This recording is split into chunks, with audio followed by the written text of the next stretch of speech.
Hello friends, in this video lecture we will discuss systemic diseases that involve kidney. So the first disease we will discuss is diabetes, and as we all know, diabetic nephropathy is known complication of diabetes. It predominantly involves vascular system. It involves all sizes of vessels, causes diabetic microangiopathy, hyaline arteriosclerosis and atherosclerosis. So under the microscope, hyaline arteriosclerosis appears something like this, where there is thickening of blood vessel wall because of deposition of this pink hyaline material, causing thickening of vessel wall and narrowing of the lumen. Such narrowed lumen blood vessel may produce tissue ischemia. So the reason for changes in blood vessels in case of diabetes is non-enzymatic glycosylation. It is non-enzymatic glycosylation is glucose attached to amino acid group of proteins without the help of enzyme.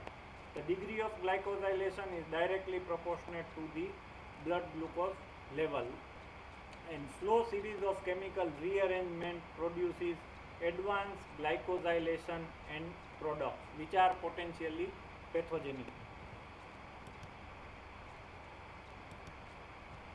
So these advanced glycation end products are formed as a result of non-enzymatic reactions between intracellular glucose-derived dicarbonyl precursors with amino group of both intracellular and extracellular protein.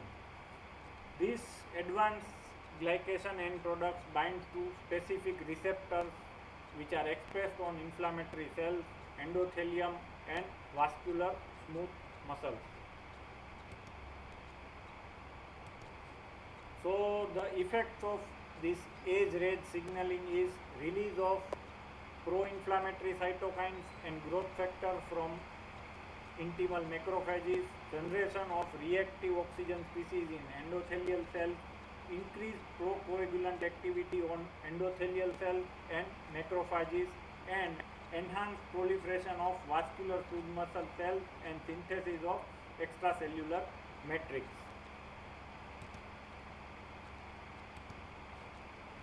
Plus, advanced glycosylation end products causes structural and functional defects in basement membrane, such as thickening of basement membrane, increased permeability of basement membrane, enhanced atherogenesis and increased cardiovascular complications. So in endothelial cells there is increased permeability, so it may leak plasma protein. Inflammatory cells releases cytokines, and fibroblast and smooth muscle cells causes production of extracellular matrix. All these effects can cause hyaline arteriosclerosis. So as we saw, hyperglycemia produces abnormal protein function which may lead to renal and vascular complications.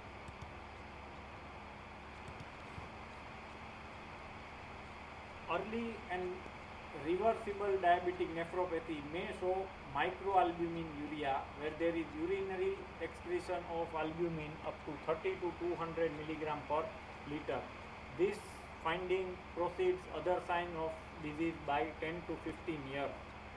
Urinary albumin excretion gradually increases and GFR gradually decreases, resulting in macroalbuminuria, that is more than 300 mg per liter excretion, which indicates overt nephropathy. Early diabetic nephropathy has selective proteinuria. As the disease progresses, proteinuria becomes non-selective.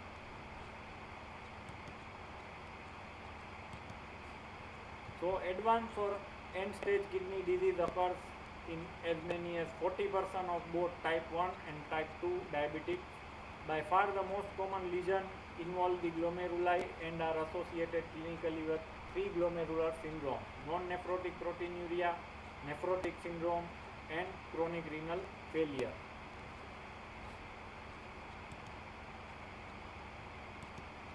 However, diabetes also affects the arterioles, causing hyalinizing arteriolar sclerosis, increased susceptibility to development of pyelonephritis, and particularly papillary necrosis, and causes a variety of tubular lesions.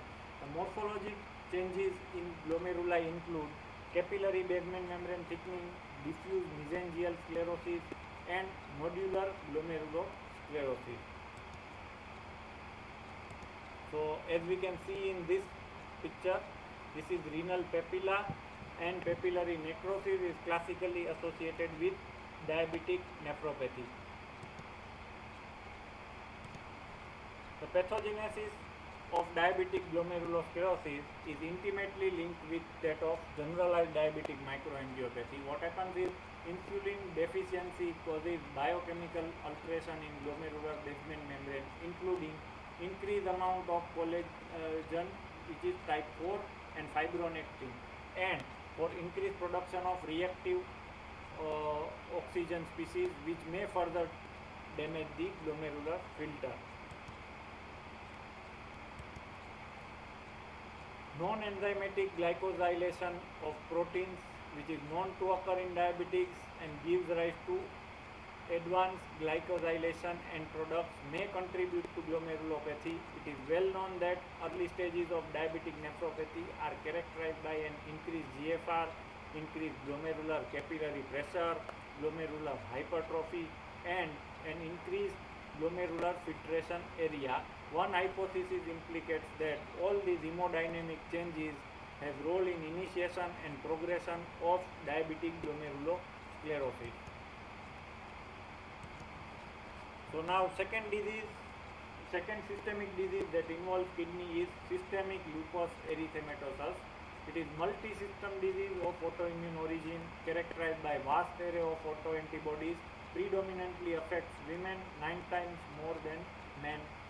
It is acute or insidious in its onset, but it is a chronic, remitting and relapsing, often febrile illness, characterized principally by injury to skin, joints, serosal membrane and kidney. We will discuss the lesions of kidney, and these lesions of kidney in SLE are known as lupus nephritis that affects up to 50% of SLE patients. The principal mechanism of injury is immune complex deposition in glomeruli, tubules or peritubular capillary basement membrane or larger blood vessels. Other injuries may include thrombi in glomerular capillaries, arterioles and arteries, often associated with antiphospholipid antibodies.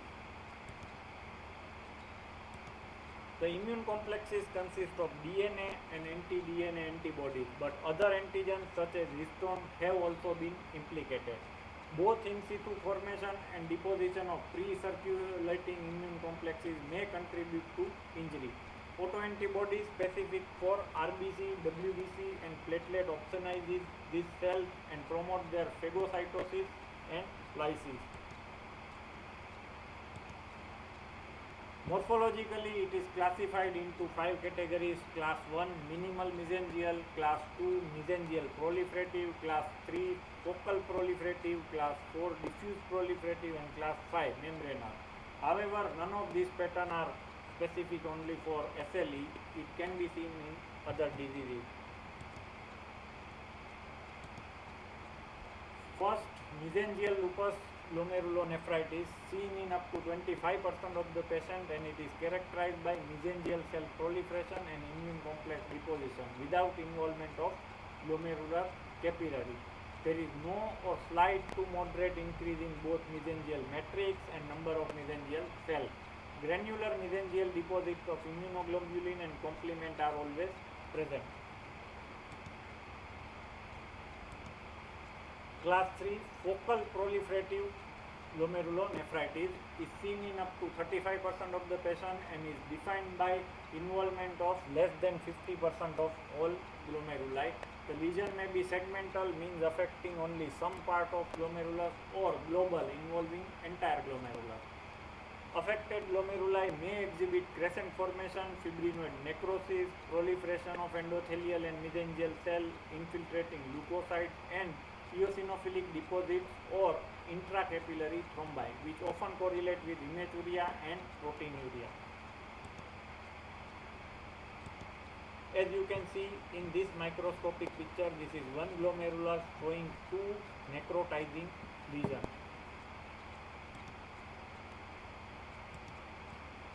Class 4 diffuse proliferative glomerulonephritis is most severe form of lupus nephritis, occurs in up to 60% of the patient. Pathological glomerular changes may be identical to focal lupus nephritis, including proliferation of endothelial, mesangial and sometimes epithelial cells, with later producing cellular crescent that fill Bowman's space. Patients with diffuse glomerulonephritis are usually symptomatic, showing hematuria and proteinuria. Hypertension and mild to severe renal insufficiency are also common. So as you can see in this glomerulus, there is markedly increased cellularity of this glomerulus in diffuse proliferative type. Class 5 membranous glomerulonephritis is characterized by diffuse thickening of the capillary wall, which is similar to idiopathic membranous glomerulonephritis. The lesion is seen in 10 to 15% of lupus nephritis patients, is usually accompanied by severe proteinuria or nephrotic syndrome and may occur concurrently with focal or diffuse lupus nephritis. Granular deposits of antibody and complement can be detected by immunofluorescence. In membranous lupus nephritis, the deposits are predominantly subepithelial between basement membrane and visceral epithelial cells. Subendothelial deposits means between endothelium and basement membrane are seen in proliferative type. When prominent subendothelial deposits create a homogeneous thickening of capillary wall, which are seen by light microscopy as wire loop lesion. Such wire loops are often found in both focal and diffuse proliferative lupus nephritis, which reflects active disease. As we can see in this microscopic picture, there are multiple wire loop regions representative extensive subendothelial deposit of immune complexes.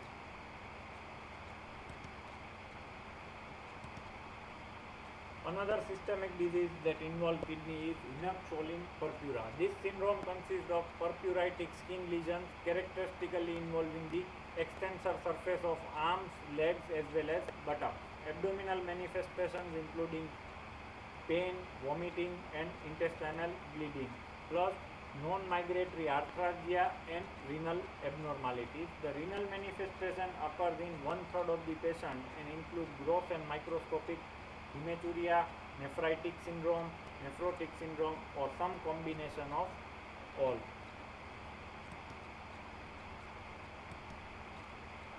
Not all components of the syndrome need to be present. An individual patient may have purpura, abdominal pain or urinary abnormalities as the dominant feature. The disease is most common in children between 3 to 8 years old. However, it can occur in adults where renal manifestations are usually severe. There is a strong background of atopy in about 1/3 of patients, and onset often follows an upper respiratory tract infection. IgA deposited in glomerular mesangium in a distribution similar to that of IgA nephropathy.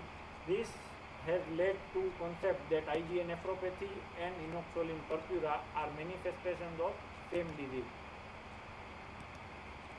Morphologically, on histological examination, the renal lesions vary from mild focal mesangial proliferation to diffuse mesangial proliferation and an or endocapillary to crescentic glomerulonephritis. Whatever the histological lesion, the prominent feature by fluorescent microscopy is deposition of IgA, sometimes with IgG and C3 in the mesangial region. Most children have an excellent prognosis. Another systemic disease that involves kidney is amyloidosis. Most type of disseminated amyloidosis may be associated with deposits of amyloid within the glomeruli. Most commonly, renal amyloid is of amyloid light chain or AA type. The typical Congo red positive fibrillary amyloid deposits are present within the mesangium and capillary walls and rarely are localized to subepithelial space. Eventually, they obliterate the glomerulus completely. Deposits of amyloid also appear in blood vessel walls and in interstitium. Patient with glomerular amyloid may present with nephrotic syndrome and later, as a result of destruction of glomeruli, may die of uremia. Another systemic diseases that involve kidney is fibrillary glomerulonephritis and immunotactoid glomerulopathy. Fibrillary glomerulonephritis is a morphological variant of glomerulonephritis associated with characteristic fibrillar deposits in mesangium and glomerular capillary walls that resemble amyloid fibril superficially, but it differs ultrastructurally and it do not stain with Congo red. The glomerular regions usually show membranoproliferative or mesangioproliferative pattern by light microscopy and by immunofluorescent microscopy. There is a selective deposition of polyclonal IgG, often of IgG4 subclass, complement C3, immunoglobulin kappa and immunoglobulin lambda light chains. Clinically, patients develop nephrotic syndrome, hematuria and progressive renal insufficiency. Immunotactoid glomerulopathy is a much rare condition. The deposits are microtubular in structure and 30 to 50 nanometer in width. Patients often have circulating paraproteins and an or monoclonal immunoglobulin deposition in glomeruli. Another systemic disease that involves kidney is hypertension. The effects of hypertension on kidney is discussed in previous video lecture, that is renal vascular disorder.